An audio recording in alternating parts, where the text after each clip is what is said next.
This channel does not promote any violent, harmful, or illegal activities. All content provided by this channel is meant for an educational purpose only.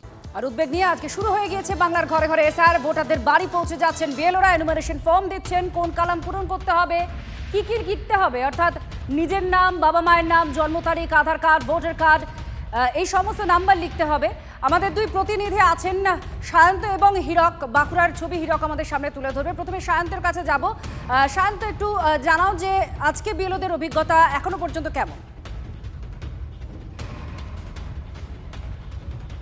দেখো, এখনো পর্যন্ত কলকাতায় বিএলওরা যারা কাজ করছেন তাদের অভিজ্ঞতা তেমন কোনো বিশৃঙ্খলা বা তেমন অপ্রীতিকর ঘটনার মুখোমুখি হতে হয়নি।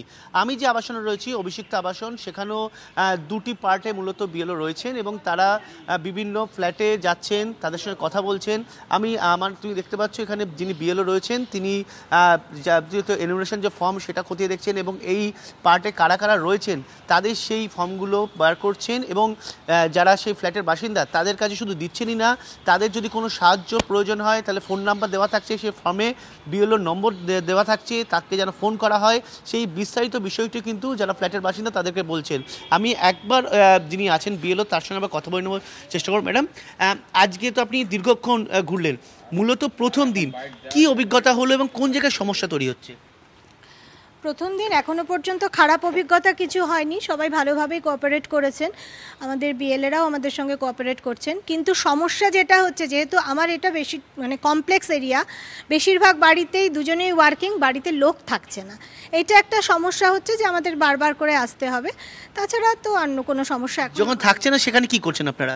যেখানে থাকছে না সেখানে আমরা নোটিশ দিচ্ছি যে নেক্সট আমরা কবে আসবো, কোন সময়, একটা অ্যাপ্রক্স সময় দিচ্ছি এবং সেখানে, এবং যারা এরকম আছে যে তারা নেই তাদের বলছেন তারা যে আমাদেরটা এখানে রেখে যান বাড়িতে, সেটা আমরা রেখে যাচ্ছি। ফোন নাম্বার দেওয়া থাকছে ফর্মে? প্রত্যেকটা ফর্মে আমার নাম, আমার ফোন নাম্বার দেওয়া থাকছে, প্রত্যেক পার্টের বিএলওর নাম, ফোন নাম্বার ফর্মের উপরে প্রিন্টেড থাকছে। অসহযোগিতা এখন পর্যন্ত কি দেখা গিয়েছে? বিএলওদের আপাতত কিরকম অভিজ্ঞতা রয়েছে? এবার হীরকের কাছে যাব। বাঁকুড়ার প্রতিনিধি আমাদের সঙ্গে রয়েছেন। হীরক, বাঁকুড়ায় বিএলওদের আজকে এখনো পর্যন্ত অভিজ্ঞতা কি? তারা কি কি কোনো সমস্যা ফেস করছেন, কিছু উপায় বের করছেন তার জন্য? দেখো, সকাল থেকেই আজকে শুরু হয়েছে এসআইআরের কাজ এবং বিএলওরা সকাল থেকে বাড়ি বাড়ি ঘুরছেন এবং এখনও পর্যন্ত যা খবর, এখনও পর্যন্ত জেলা প্রশাসনের কাছে সেরকম কোনো অভিযোগ এসে পড়েনি বা কোথাও বিএলওরা সমস্যায় পড়েছেন এরকম কোনো খবর এখনও পর্যন্ত এসে পৌঁছায়নি।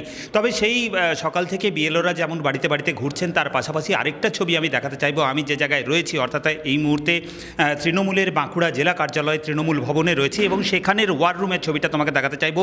যে সকাল থেকে এই এসআইআর শুরু হওয়ার পর থেকেই কিন্তু তৃণমূলের পক্ষ থেকে, তৃণমূল নেতৃত্বের পক্ষ থেকে গোটা বিষয়টা নজরদারি চালানোর জন্য এখানে ওয়ার রুম তৈরি করা হয়েছে। দেখতেই পাচ্ছ তুমি যে একেবারে পেশাদার সংস্থার যারা কর্মী রয়েছেন তাদের দিয়ে রীতিমতো ল্যাপটপ, ট্যাব, এই সমস্ত দিয়ে সমস্ত বিএলএ, যারা দলীয় বিএলএ রয়েছে তাদের কাছ থেকে খোঁজখবর নেওয়া হচ্ছে, কোথায় কিভাবে কাজ হচ্ছে, কোথাও কোনো সমস্যা হচ্ছে কিনা, কোথাও কোনো অভিযোগ রয়েছে কিনা, এবং সবচেয়ে বড় কথা যেটা, যে কোথাও ভোটার লিস্ট থেকে কোনো ভোটারের নাম বাদ পড়ছে কিনা সেই বিষয়টার উপরে নজরদারি চালানো হচ্ছে। এবং আমি দেখাতে চাইবো যে তৃণমূলের যারা নেতৃত্ব, একেবারে তৃণমূলের বাঁকুড়া সাংগঠনিক জেলা সভাপতি তারাশঙ্কর রায়ের নেতৃত্বে এই মুহূর্তে সেই ওয়ার রুমে বসে গোটা বিষয়টা নজরদারি চালানো হচ্ছে এবং দলের যে একেবারে নিচু স্তরের যারা কর্মী রয়েছেন তাদের কাছ থেকে খোঁজখবর নেওয়া হচ্ছে, যারা মাঠে এই এসআইআরের কাজের সঙ্গে যুক্ত রয়েছেন, অর্থাৎ দলীয় বিএলএ যারা, দলীয় যে এজেন্টরা রয়েছেন তাদের সঙ্গে নিয়মিত ফোনে যোগাযোগ করা হচ্ছে, ইন্টারনেটের মাধ্যমে বিভিন্ন জায়গা থেকে তথ্য আসছে, সেই তথ্যগুলো খতিয়ে দেখা হচ্ছে। আমাদের প্রতিনিধি হীরক আর শান্ত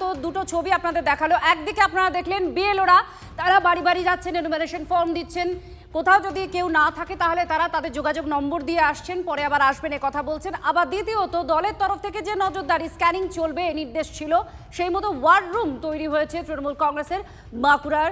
এই মুহূর্তে তারাও নজরদারি চালাচ্ছে।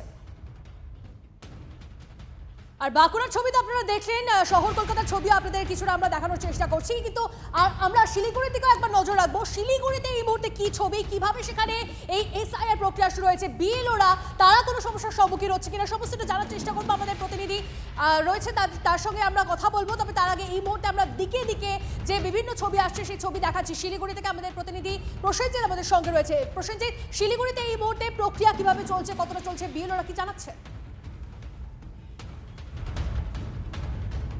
দেখো, ঢাল নেই তরোয়াল নেই, একদম নিধিরাম সর্দার।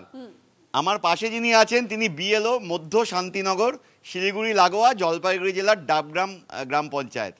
এই বিএলও বাড়িতে সেধিয়ে রয়েছেন একেবারে, কারণ তার কাছে ইনোমিনেশন ফর্ম আসেনি, 2002-এর যে ভোটার লিস্ট সেটাও আসেনি।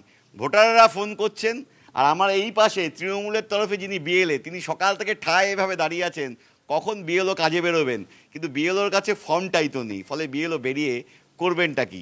আমি সরাসরি বিএলওর কাছে যাই, ললিত কুমার শর্মা। তো নজিরবিহীন ঘটনা, রাজ্যে এসআইআর হচ্ছে, এত প্রচার, এত ঢক্কানিদাদ, কিন্তু ফর্মটাই এসে পৌঁছায়নি। না স্যার, এখনো ফর্ম আসেনি। ফর্ম আসলে তো আমরা বেরোবো। তো বেরোতে পারছেন না সকাল থেকে? বেরোতে পারছি না, ওয়েট করছি। এখন সুপারভাইজার স্যার বলছেন ফর্ম আসলে ফোন করবে। তো এটা কি ওই মানে হঠাৎ ঘুম ভাঙলো? তো জানা কথা আজকে থেকে বিএলওদের যাওয়ার কথা থেকে তো বলেছিল, তো আমরা ওয়েট করছি। তো ফর্ম আসলেই তো বেরোবো। ভোটাররা ফোন করছেন? ভোটাররা খুব ফোন করছেন সকাল থেকেই। আপনি বাড়িতে? আমি তো বাড়িতে, কি বলবো, ফর্ম থাকলে তো বলবো। ফর্ম আসেনি যখন, তখন যাবো। এই যে বাড়িতে বাড়িতে গিয়ে ফর্ম দেওয়ার কথা, সই সংগ্রহ করার কথা, এবং যাদেরকে ইনোমিনেশন ফর্ম দিচ্ছেন তাদেরকে ওই ফর্মে কিউআর কোড স্ক্যান করার কথা, কমিশনকে পাঠানোর কথা, এই কাজগুলো তো কিচ্ছু হচ্ছে না। না, এখন তো কিছু হচ্ছে না। ফর্ম আসলে আদৌ আজকে আর আসবে? বেলা গড়িয়ে গেল তো অলরেডি, 2টো বাজে প্রায়। 2টো বাজে, এখনো স্যার ফোন করেনি। ফোন করলেই তো যাবো নিতে। এখনো ডাকেনি? এখনো ডাকেনি। ফর্ম নিতে কোথায় যাবেন?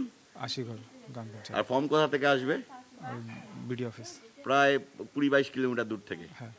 বেলা 2টো বাজে, এখনো ফর্ম এসে পৌঁছায়নি। আমি একবার বিএলএর সঙ্গে কথা বলি, তৃণমূলের তরফে বিএলএ, যিনি এই বিএলওর সঙ্গে যাবেন। সকাল থেকে বোধহয় অপেক্ষা করছেন, গোটা দিনটাই নষ্ট। আমি 11টার থেকে সকালবেলা আসছি, দাঁড়িয়ে আছেন একদম কন্টিনিউ।